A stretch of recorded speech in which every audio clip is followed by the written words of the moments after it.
We now move on to our next panel discussion titled From IP to IPO, the Investor's Blueprint for Scaling Maiden Lab Deep Tech.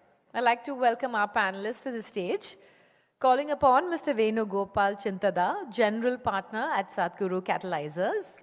With 20 plus years of experience in investing and scaling science-led innovations across life sciences, agriculture, and sustainability.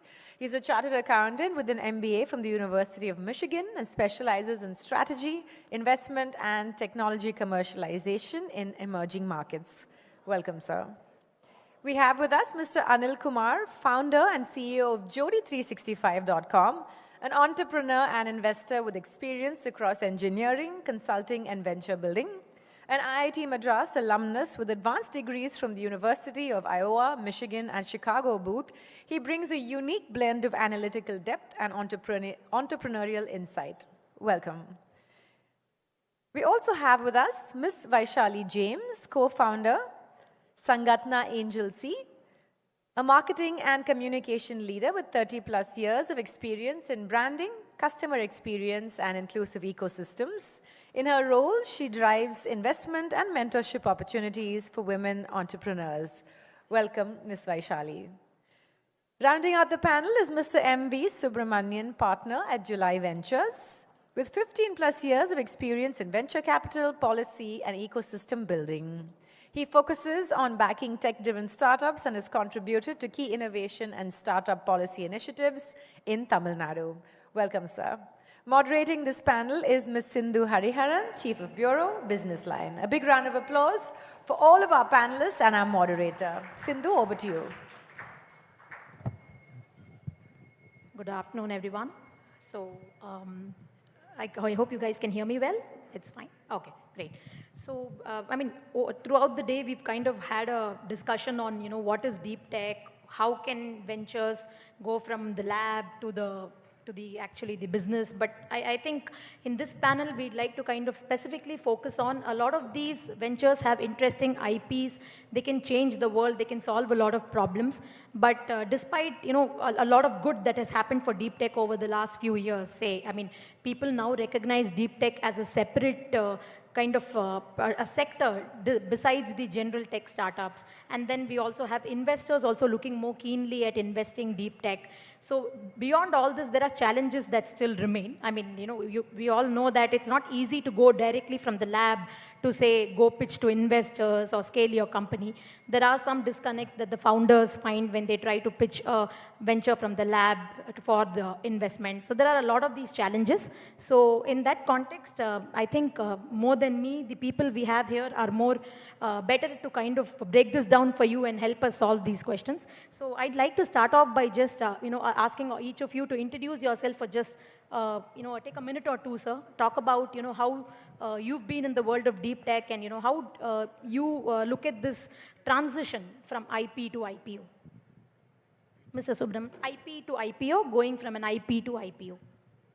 So, as the name says, I'm MVS. I'm part of this investment ecosystem for last 18 years, if I have to remember.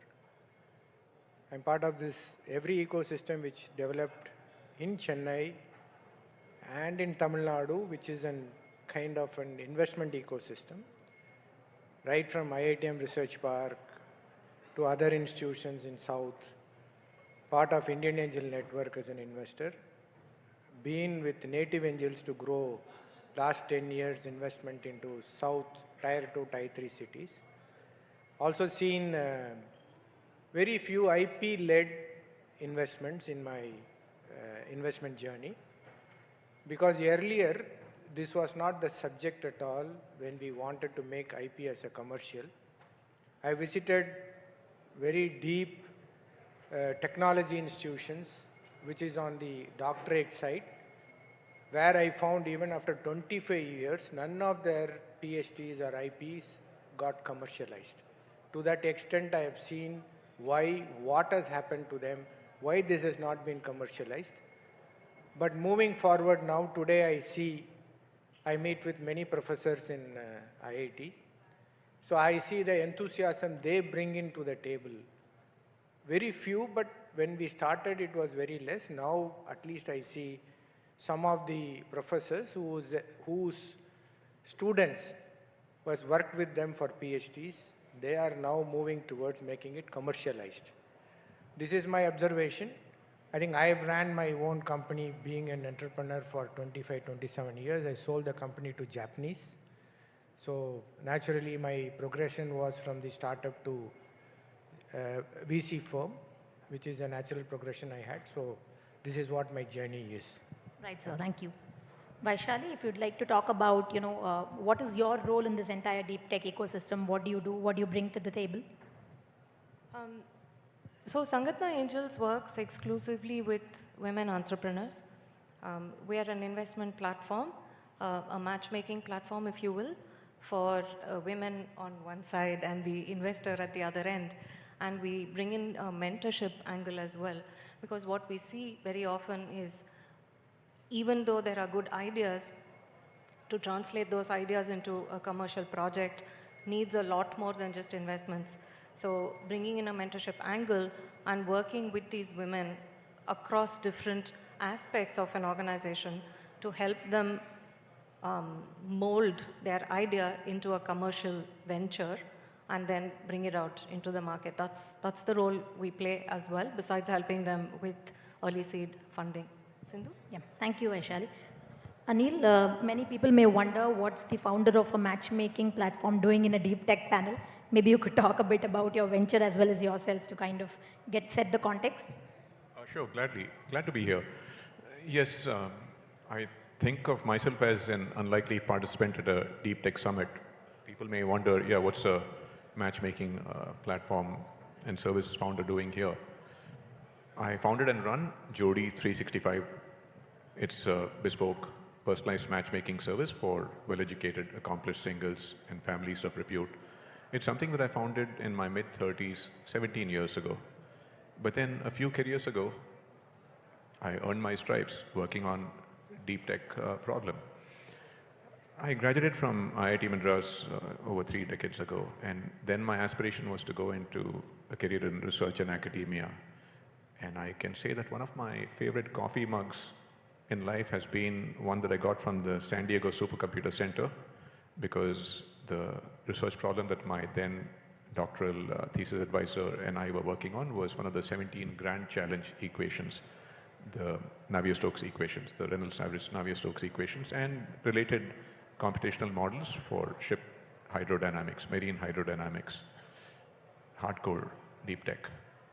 And I can tell you about so many lessons from the trenches and how long it takes for something to go from, forget IP to IPO, just to get out of the lab. A lot of the research was sponsored by the Office of Naval Research in the US, because their interest was in helping to reduce the wake signatures created by ships so that they are not picked up by spy satellites, and also to improve the propulsive efficiency of these ships. In much the same way that you have cars getting sleeker, more aerodynamic, in much the same way that you have, look at Formula One cars, look at aircraft. So you have these computational models for modeling the flows past ships and offshore structures, even for modeling the flow through blood vessels and arteries. And when I was working on my PhD, I had a lot of interest in thinking of a career beyond research in the lab. So I was one of 2 graduate students across the entire university that was on a university-wide research policies committee that would assist the vice president of research on a monthly basis on all matters pertaining to research at the university. And Michigan has, wow, who knows how many hundreds of $1 million of sponsored research every year. And it included technology transfer, it included interdisciplinary research, because I saw a career beyond research. But then I moved away from a career in research and went into marine consulting, worked at a boutique consulting firm in the US, went about putting my roots down there. So I have insights on also maritime tech, maritime deep tech. But then my aspirations evolved such that I thought that here, while I wanted to dig deep into this well of knowledge and create some impact, maybe write the next Bible in hydrodynamics, I wanted to have broader impact. Who would have thought then that I would go on to solve a different kind of problem, matchmaking?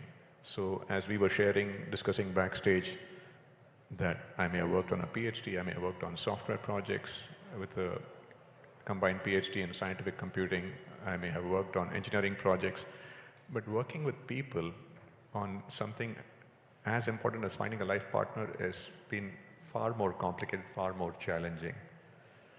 I describe myself as an unlikely matchmaker, but I'm here putting on a hat again, getting back into making angel investments compared to how 17 years ago I had the opportunity to join a fund to back startups. I wanted to be in the trenches. I like that I'm now a seasoned entrepreneur. Love giving back, love being back in a university setting, mentoring the next generation of entrepreneurs, and happy to share my perspectives. Be warned, I don't hold back. Yeah. That Thanks. should make for an interesting panel. Mr. Venugopal, would you like to kind of talk about, what is the kind of ventures you back as an investor, perhaps your niche? Yeah, thank you very much for taking us in this panel. So I'm Venugopal, I'm a general partner with Sadhguru Catalyzers, which is the investment arm of the Sadhguru Group. We've been in the business of agriculture, food and health consulting for almost about 4 decades now. Very deeply engaged with Indian companies in the space, multinationals in the space, and a lot of work with the government departments in this space. One of the areas we work very closely is the Department of Biotechnology, and we were looking at a lot of biotech investments, initial ones coming seeded. And the whole idea of the fund started, when we were looking at almost about 1,000 crores of grant money has gone into biotech through the BIRAC arm. But if you look at commercialization, there's hardly any. So we did a white paper with World Bank on seeing what is the pathway, and the biggest challenge was in the valley of death, and there was no funding at the initial stage when you are in the commercial phase, right? Because the biggest challenge is commercial firms, venture funds understand commercial side of it, the grant ones understand the technology side of it, but matching both of them was a crucial gap, and that was the reason why a lot of this research was not coming into the markets. And that's when we said it is the right time for us to look at bridging that gap, and that's how the fund started. In 2016-18, we launched the first fund, and currently we're raising a second fund. Sticking to our expertise, we invest in deep tech companies in biotech as well as life sciences, only in agriculture, food and health, that are solving something, not just an incremental, but game-changing technologies that helps them to move to the next realm of technology evolution there. So that's our engagement with life sciences and biotech. Right, thank you. So now you all might have known that, the common thing between all of them is they hold the key to make your dreams true. They hold the money. So maybe as investors, Mr. MBS, first you can perhaps tell me, what do you look for in a deep tech venture? It's not the metrics or the kind of milestones that work for a B2C venture may not really hold true. So how do you assess a deep tech venture that comes to you as an investor? We don't, as an investor, we don't segregate deep tech, non-deep tech, because we have to find out at what stage we have to enter in so that we were able to get the money out. See, there are 2 kinds of funds. One is family-owned funds. The other is we created the LPs, and then LPs helped us to raise the money. When we do that, we have a specific period, that is 5 to 7 years, for which we can hold that money and we have to give the return back. So our thought will be at what stage we have to enter in so that we will be able to get the exit.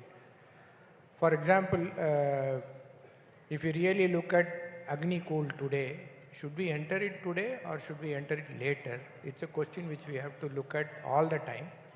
Like this, we have some space technologies which has come. More than that, there are companies which is in the deep manufacturing side, which has crossed already a 10 years old. Today only they have said a startup can be 20 years in the deep tech. Otherwise, they cross the startup. The whole problem for us, if we raise the institution money, we cannot invest in other companies other than the startup company. So we have some constraints in terms of investment.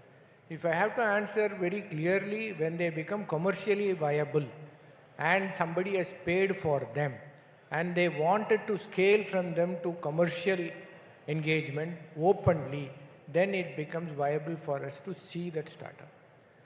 There are, if I have to give some ballpark figure of when they will become this, in my experience, every company takes 8 to 10 years for them to really be successful. Forget deep tech. Deep tech will be successful only after we look at 8th year. You can directly relate it to TRL number and say they will be in this year. If it is TRL 8, it will be suitable for us to look at that investment. That is 8 years they have already consumed. So above that, it is possible for us to look at deeper into that. Got it. Right. Vaishali, in that sense, so then the early stage funding becomes very crucial because, see, as Mr. MV has said, a lot of investors today want to look for a certain level of technology readiness level before they actually think of investing. So how do deep tech ventures, especially those led by women, how do they get that first check in? How do they make that beginning? It's a chicken and egg problem. True, it is. But we need to look at it from how do they transition from the lab to the market. So we're looking at two validations basically. Is there a product validation? Obviously, what works in the lab may not necessarily work in the outside world. It's a controlled environment, the product does extremely well, but when you move it out to the market, does it work? That's one thing we have to look at. And is there a commercial viability? So are people willing to pay for it? Are there paid customers? Are there paid users? Scale obviously is an issue. So are we looking at a product or a solution that can scale? Is there a market big enough to accommodate a product like this? And the fourth thing we will look at is IP, the moat itself. What kind of entry barriers do they have? If the entry barrier is strong enough for competition to be kept at bay, then those are 4 conditions that we would look at. Right. But commercial viability is extremely, extremely critical. Do you have paying customers? Are customers willing to put their money where their mouth is? Right. And on that note, I mean, deep tech or technology itself is quite tough. Do you see this any different for women? I'm curious why a separate platform for women. You know, what are some specific challenges you see? We had a very rousing discussion backstage. And I think it is very different for women. The process is different. The outcomes are different as well. We are looking at perhaps 4 to 5% of women startups being funded today. So there is a problem of women entrepreneurs being funded. But it's not only in the outcome, it's also in the process. So while there is representation and representation is increasing, we're looking at perhaps 15 to 18% of startups being represented or headed by women. The funding is very less. So if they get 4 rupees, the male founder gets 100 rupees. So that's a difference. But there is a perception bias as well. There is a huge perception bias, Sindhu, where women get asked the risk questions. So what happens if you get married? What happens if you decide to have children?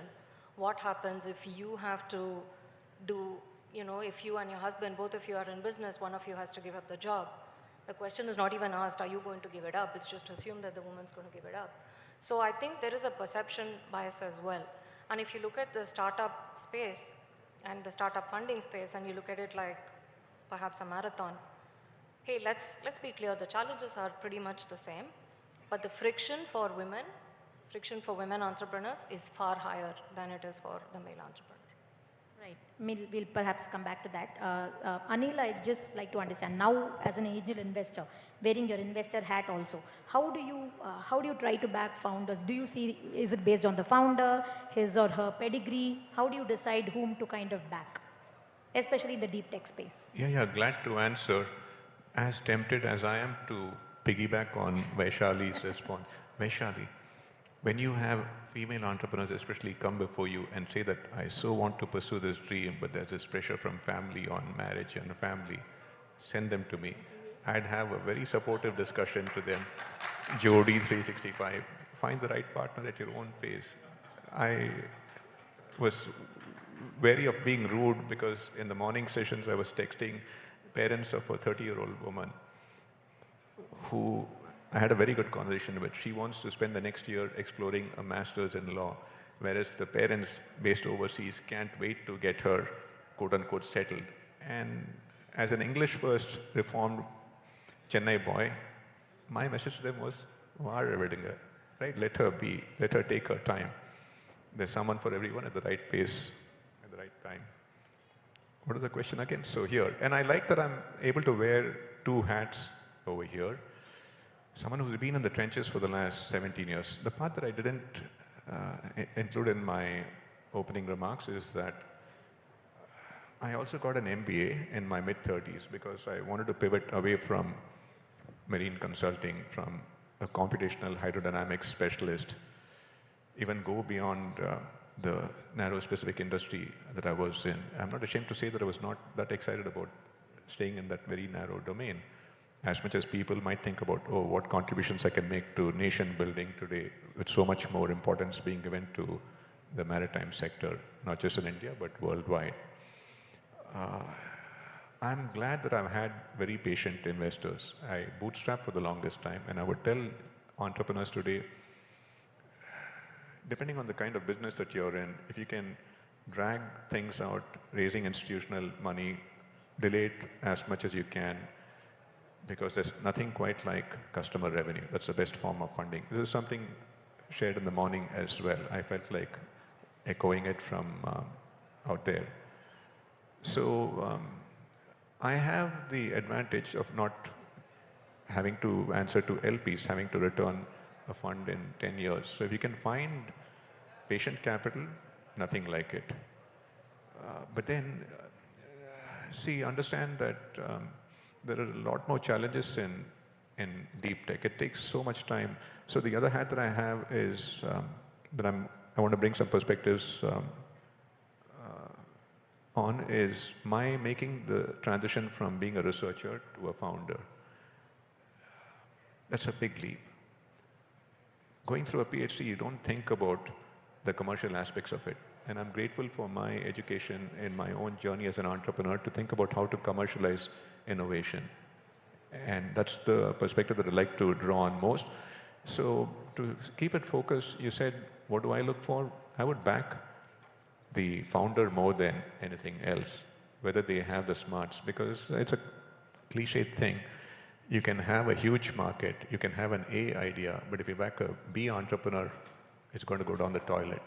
But if you back an A entrepreneur, they'll figure things out. They will pivot to where they see opportunity. So looking forward to being of support more than anything, as against having to think about DPI to some money back. Got it. So, Mr. Venu, backing ventures in the space of, say, biotech, life sciences, some of the most deepest technology in that sense, how do you evaluate them differently? I mean, what is it that makes you decide on a particular funding? Obviously, so because we are in biotech and life sciences, it's deep tech, right? And deep tech, especially life sciences, it can be very long gestation period. It can, if you look at something like drug discovery, it can be 14 years or more. You look at something like devices and diagnostics, it's going to be slightly lower, but still 6 to 7 years for you to get to a commercial stage, right?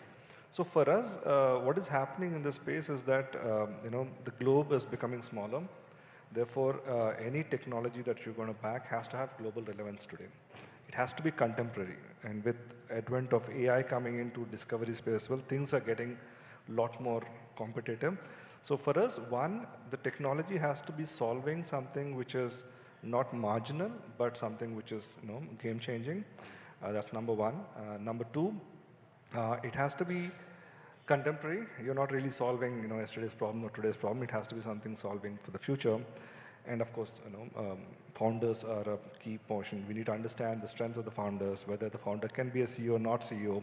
If he's not a CEO material, does he have the bandwidth to say, okay, I will get somebody there to put in there.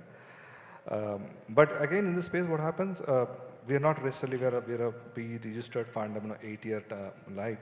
So obviously, we can't go through this 14-year cycle. So we look at technologies in the space where in India today, we see translation of technology as India having an advantage today, both in terms of timing as well as costing. So you took at any medical, you go to a hospital in India, your ability to validate the technology faster is there at a lot lesser cost. So today there's a competitive advantage in the space.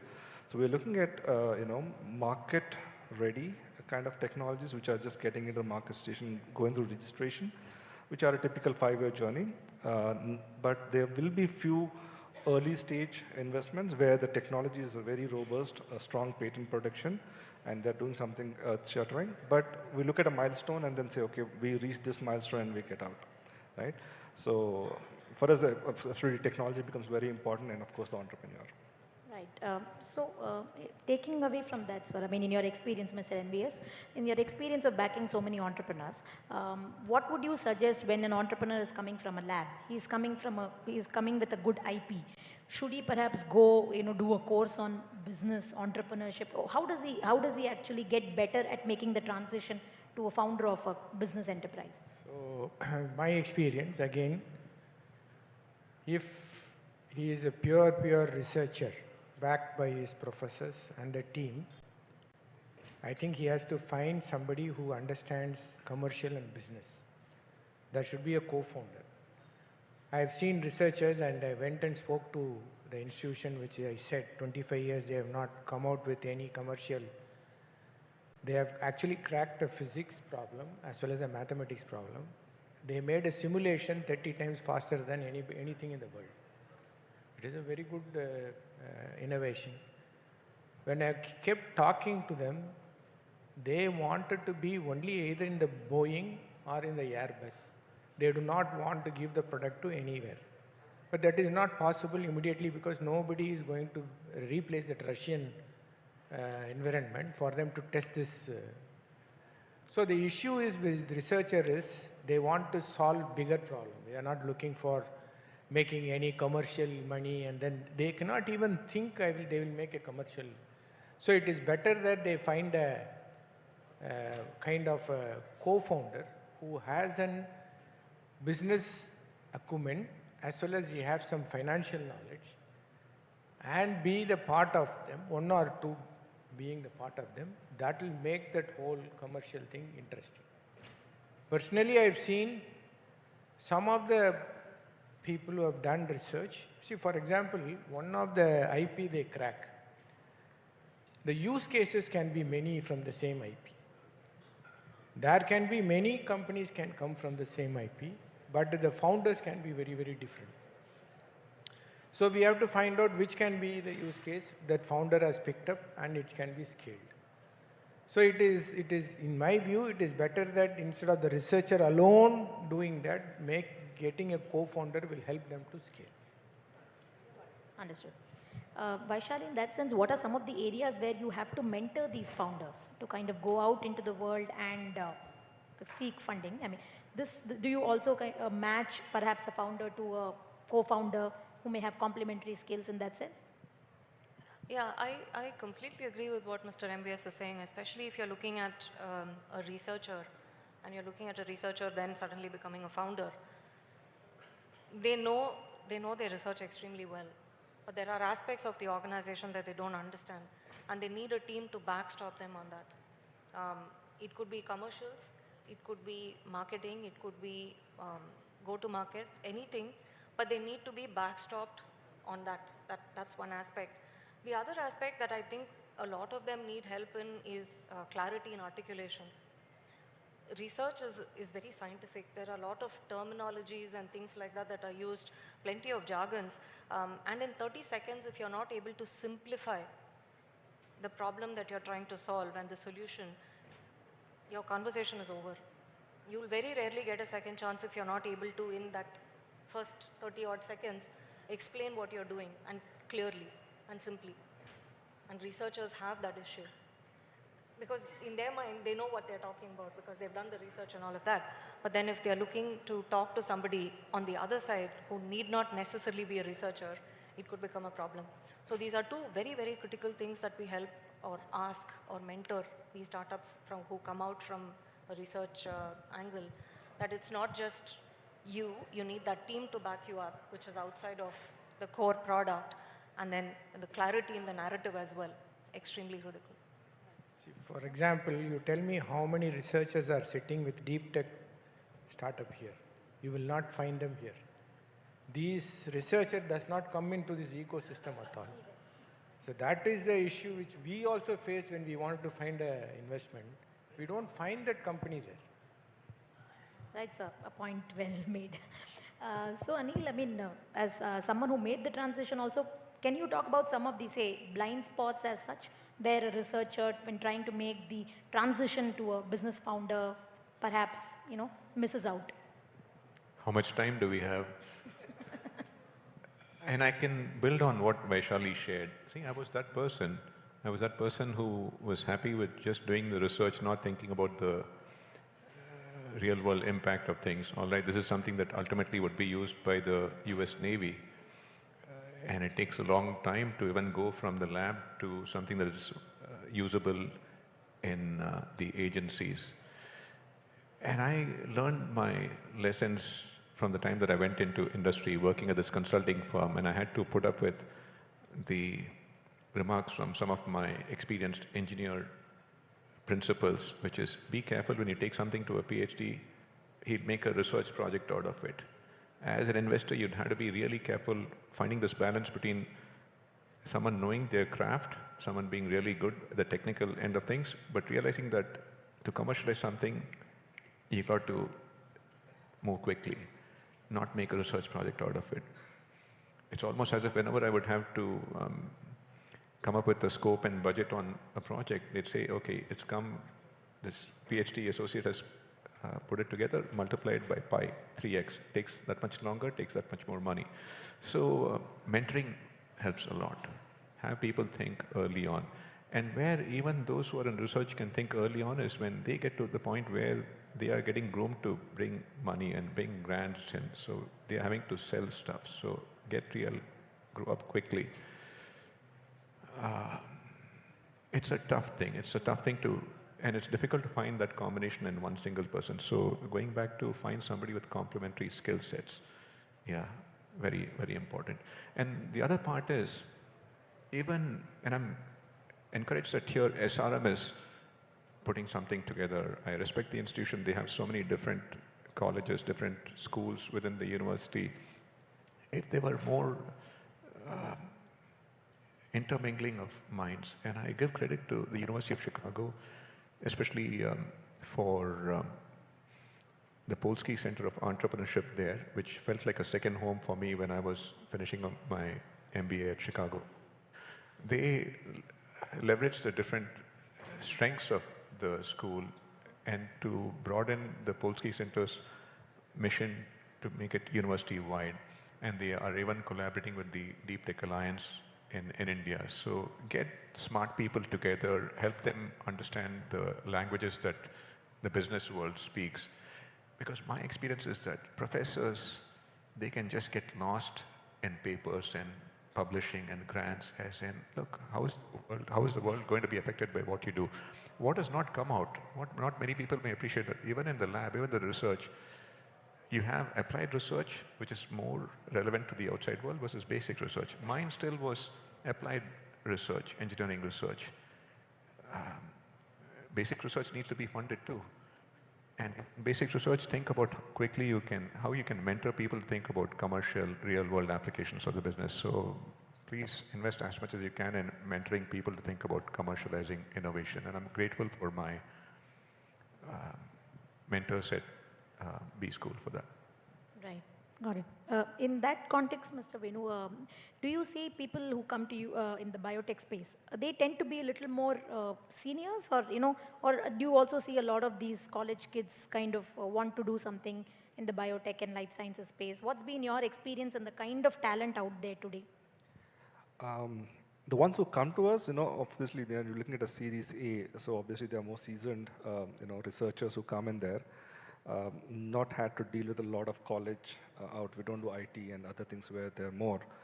But to the point on, entrepreneurs, do they take up the CEO role or they stick to this thing? I would like to draw a parallel. I spent about 10 years in the Boston ecosystem, right, innovation ecosystem.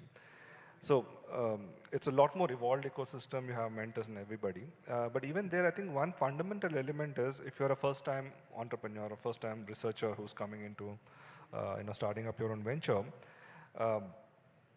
there is openness, not only in thought, but in action, to be able to get somebody and acknowledge their skill sets and say, okay, I'll learn with it. But the same entrepreneur, when he gets onto the serial entrepreneur mode and they come to the second one, he's already learned the tricks of the trade, right? By the third time, they are pretty much, they don't need a CEO. No, not all cases, but I would say 50% cases, you would find a third-time entrepreneur who says, I'm my CEO of my company myself, because he's learned the tricks of the trade, spent about 15, 20 years to, ventures turn out. India, we're just starting off, right? So it's a time, I think it's evolve. Fundamentally, researchers' mindset is very different in India, even when you compare with the Western world, the US, because there it is about commercialization. If I'm having a spin-off from my university, I want to take it to the market, I want to sell it and get out, right? That mindset is not common because of multiple factors. But fortunately, today, with this whole funding, bonanza which has come out, that is changing the ecosystem very drastically, and especially the RDI $10 billion investment. I know it's nothing. You look at just the deep tech investments in India last year were about 1.65 million. Same number for US is 165 million. China about 90 to 100 million, $1 billion, not million, sorry. We're not even like 1/80th, right? But I think the greatness about the Indian system is RDI and the government is putting 10 billion and saying you need a match of 10 billion. 20 billion is going to come into the market in the next 5 years. If you do a purchase power parity, that amount is almost equal to 3 times of it. So that's a significant amount of capital coming into the system, and we're very, very bullish about what it can lead to, because people talk about jugaad, frugality and all, but I think it's fundamentally the Indian DNA who was brought up in a life of scarcity, of how do you utilize your resources more effectively to be able to deliver more from the same amount. So I'm actually very, very bullish that the 30 billion or 40 billion with purchase power parity is almost equivalent to 100 billion, of money coming into the system. So this is going to drastically change the whole ecosystem, entrepreneur mindset, everything. So we're very bullish about that. Right.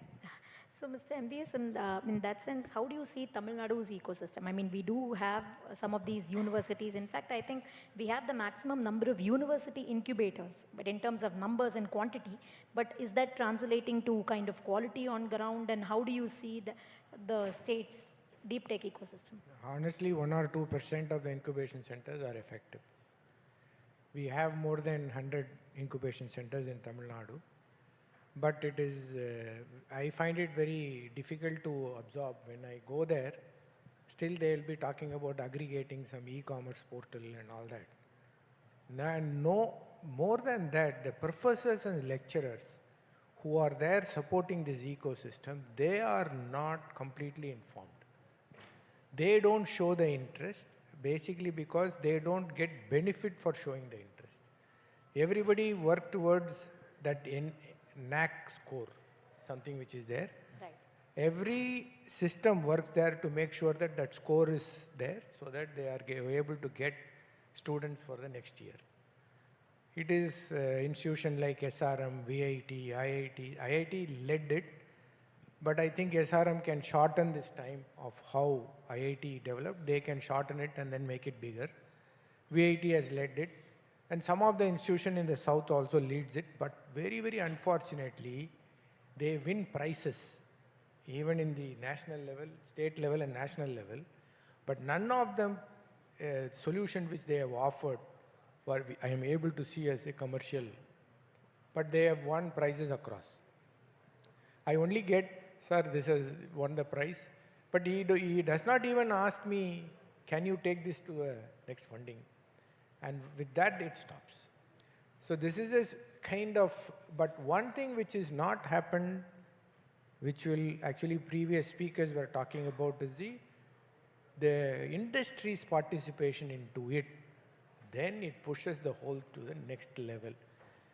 That is a contribution of any of this ecosystem. When we conduct these kind of programs, we have to have these industries interested in participating in this ecosystem. Otherwise, if you don't create these CVCs, only those money has a longer gestation period. He was talking about RDI with the question mark. RDI is again 50-50. 50% government, 50% by the outside companies have to contribute. If it doesn't come, RDI is not actually, practically getting implemented. But SIDBI has a very different logic of investment. So Tamil Nadu attempted its last 5 years, it attempted to promote entrepreneurship, but not very specific to deep tech. So that is something, one big difference I saw in Tamil Nadu, which is going to focus on deep tech investment is TIDCO. Tamil Nadu Industrial Development Corporation just came and announced, and I'm part of the IC, that is how I know. So they said they will invest up to 25 to 50 crore from the balance sheet for companies which is futuristic and deep tech. That is going to be game changer if that is going to help us in looking at the deep tech ecosystem here. Right, sir. Got it. And Vaishali, I mean, what do you think needs to change at the college level, perhaps? Create more awareness for the students to go the entrepreneurship way, or less focus on placements. How do you see that? What do you think are the important changes at the culture level that need to come in? So I think incubation centers, especially since we are here on the invitation of SRM as well, while there is a lot of incubation on product validation, I think what could help is commercial validation as well. I spoke about this a little earlier. So while the transition is happening from the lab to the market, that transition straight away jumps into the VC circle without a commercial validation. Especially in the biotech space, if you're looking at something like clinical trials, if the startup comes out without a clinical trial, the possibility of a VC looking at funding is very, very slim, because it's biotech, right? And you have to have your clinical trials and your certifications in place. So if the incubation center helps in commercial validation, in helping them get their initial customers, help people pay for the product, the testimonials will help going further down. So if there is a commercial validation of an IP that's come out of a lab, I think it will be very extremely useful. They have gone that extra mile. Incubation centers have gone the extra mile. I've actually, I'm working with one of these companies where they've actually set up a manufacturing unit itself for this startup. So once the manufacturing happens and then they move out, then the commercial kicks in. But I think commercial validation will be an extremely useful step to add to the incubation center. Right.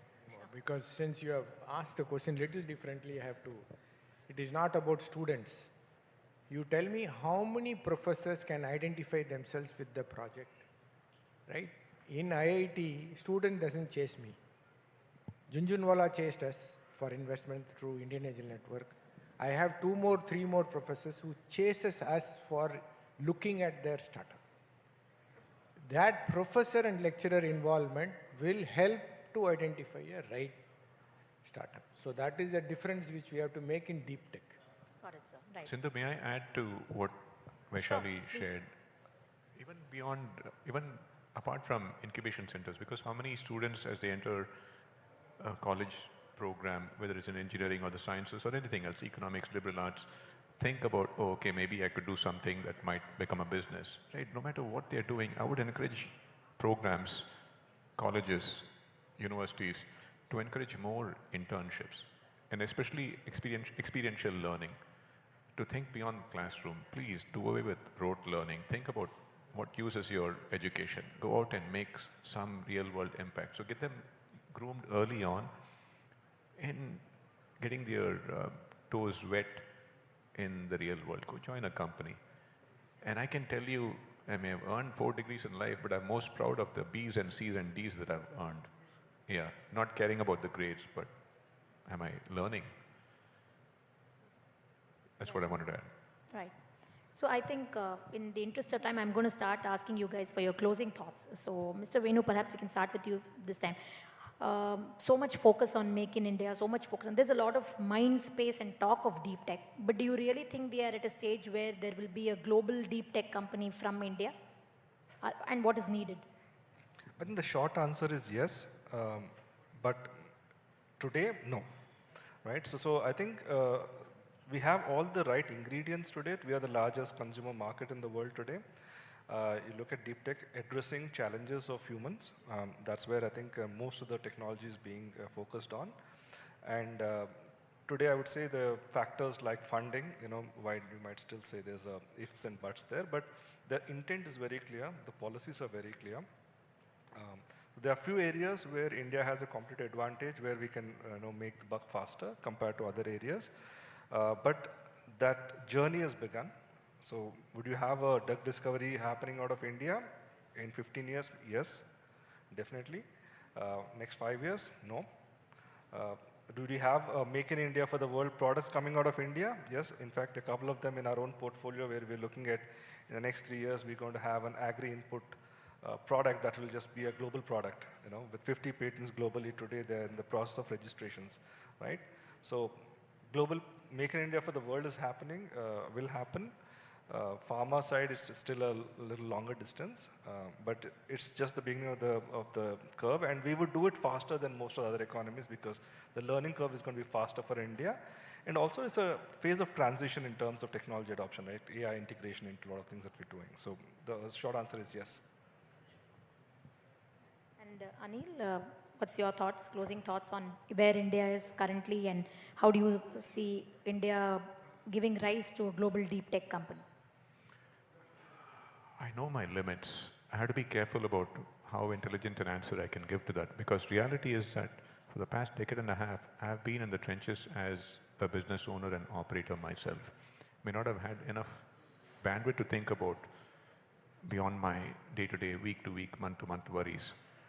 My sense is that it's encouraging that there is such a summit. My sense is that when you think about deep tech, very important for society, for nation building. And I speak not as a politician, right? So I say nation building without caring to worry about getting votes. And I think it would have to happen at a governmental level because commercial entities' funds have to think about shorter horizons, returning money at the end of their fund, max 10 plus 2 years. One thought that I wanted to share, but forgive me for few seconds while I get that back, is that where do I see things? I'm not sure what the answer is, but I'm also mindful that, there can be these fads. I hope we're talking about deep tech not because it sounds sexy. How many people may remember that there was a time when Web3 NFTs was a fad before suddenly everybody was chasing AI. There's a lot of BS that happens in the institutional world. So I'm grateful for the Hindu, and I want to give a shout out to them. What a venerated institution. I'm glad that here the Hindu and SRM are highlighting this important sector. That's all I can say because, I don't want to. There's a lot happening above my pay grade. I'm happy to make my modest contributions as somebody who can write individual checks. More power to all the entrepreneurs out there. More power to all the students out there. Go out and do something good, add value to society. Good luck. Right. Vaishali, your closing thoughts on this? Just a very simple translation, right? So if we're looking at a global deep tech from India, it has to start at the building stage itself. So even if you think local, in the engineering layer or in the building layer, you have to start building it for global. That's the only way the transition will happen, and that's the only way a global market will recognize an organization, because you're thinking local, but you're building global. And I think that's what we need to start doing more. Right. Mr. MBS, how optimistic are you? I am very optimistic because there are few reasons. India has built a DPI where no world has built for this population. That is not the smallest thing which has been done. The second, when the COVID happened, India gave these vaccines which has been throughout the world. That is the first time I started thinking India has so much of potential in the technology and deep technologies. The third thing was the Sindoor. Sindoor's kind of success because of deep techs which was there. Till then, I was not even knowing where this, drones were there. I used to see so many drone startups. None of them were talking about that drone is going to be impacting their war. when I found out Sindoor, there are so many Indian drones which were used, I was surprised that so much of knowledge which was available, which we have not implemented. Get away the S-400 which has come from Russia, but how it has been utilized and use cases which has been done was amazing because of our knowledge which is in the country. It is in the cusp of growth. That is how even the country has identified that we have to push this much more faster. That is how this 1 lakh crore, what has been given to us for the growth, which I see that everyone, once we participate in this, we may see that so much of deep tech happens. As I said, you cannot go and find a deep tech founder here. You will be surprised when somebody says, I got money. Till then, I don't even know where they were. So I started looking at it. I just make my thesis saying that now we'll hunt the deep tech. Deep tech, they will not come to me for investment. Now I'll go hunting on the deep tech and find out whether I can invest 2 years down the line. That is the status today. Right, got it. I think we have time for 2 questions. So if anyone would like to ask any questions to our panelists, we have time for 2 questions.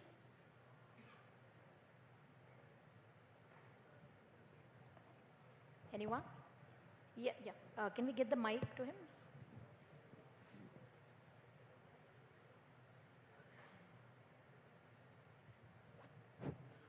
Normally, how you value the startup if it happens to be a normal startup, or if it happens to be a deep tech, which normally involves more of risk and long gestation period? Is this for anyone particular? You would like? No, I leave it to anyway. Anyone wants to take that? How do you? Does the valuation differ? I can take a stab at it. Typically, revenue generating companies have multiples and other things going on.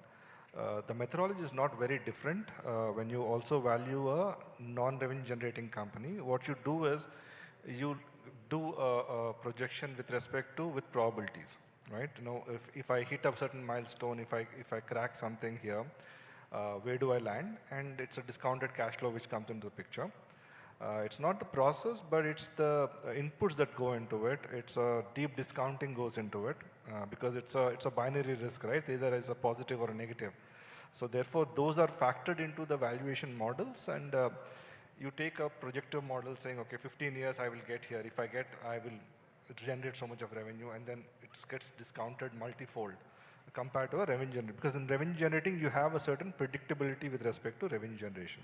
Here, there's a lot of binary phases which get built into the valuation matrix. The theory remains the same. The applicability is slightly different. Deep tech as well. I mean, see, eventually, if I'm investing into a particular company, I'm investing on what value it can create, right? So the assumptions are very different. A lot of things go into it, but the valuation models remain the same. Any other question? One last one? Yeah. Hey, hi. So we have all been talking about incubators for deep tech, right? Deep tech is not something that people can build out of a garage. I think we all agree on that. But I have come across a lot of founders who are struggling to get even into an incubator because most of them either accept their own alumni on a rolling basis or they do more like cohort programs, 1 or 2 intake per year. So even getting into the right incubator is becoming much harder for the deep tech founders. Any suggestions from the team on how founders can go about it? The problem is as I said, even the Junjunwala was talking about it. The person may not get even the computer science MS. He came to him and then he worked and he got the MS. We have to find, that is why the professors has to be identified who has an interest in what. And if that is known, you have to go to the professor who understands that subject very well. Otherwise, it is very, very difficult to get into an incubation center. That is one problem. The second problem, which since the question was not asked and I am not able to say about it, in India, the deep tech's problem is not research alone. The deep tech problem is in the testing the outcome. Testing the outcome, as somebody was mentioning, she has to go send the product to the US and get it tested and come back. Testing outcomes itself is a bigger problem in the deep tech here. Imagine that if they are in space, if they have to test something, If they have to go to HIL and then wait, they have to wait for a year. So you have to find first the professor, the second the incubation center which has the facility. These two has to match for them to get the entry. The third is that research has to be so exciting for the professor and incubation center to accept it. Naturally, for the small incubation center or big, in number of people who are attempting for it will be very high. And because of the DST has some rule where some incubation center has a ability to fund some of the domains, it also get focused towards those domains. So you have to mix and match only, you have to keep trying and you will get it for sure. Yeah. May I add to that? Sure, sure. Embrace the challenge. That's what I would say. If something were easy, you'd have everybody and their dog doing it. Embrace the challenge, and that would be only the beginning. There would be so many walls to break through when you go about starting and building a business. And I have thought about this, I've reflected on this on my difficult journey of the past decade and a half. If it were easy, it wouldn't be a big deal. Right, so take it as an opportunity to show that you're resourceful enough to get in front of the right people through mentors, through warm introductions, by trying again and again and again. You fall 7 times, get up 8 times. Embrace the challenge. Right. Thank you so much, everyone. That's a good note to end in. Embrace the challenge. We all know deep tech is that much more difficult than being an entrepreneur. So all the best to everyone who's trying to kind of make your mark with it. Thank you. Thanks so much for the panelists for joining and sharing your thoughts.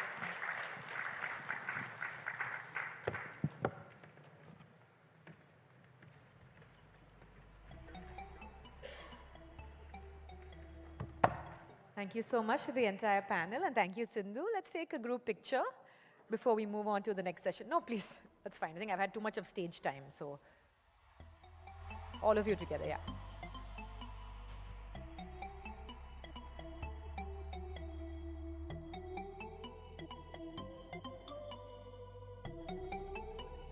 Once again, it's difficult to condense such a large topic into such a small span of time, so I think extra credit also goes to Sindhu for doing a really good job. Thank you so much. And thank you to the rest of our panel and to our audience as well. Thank you.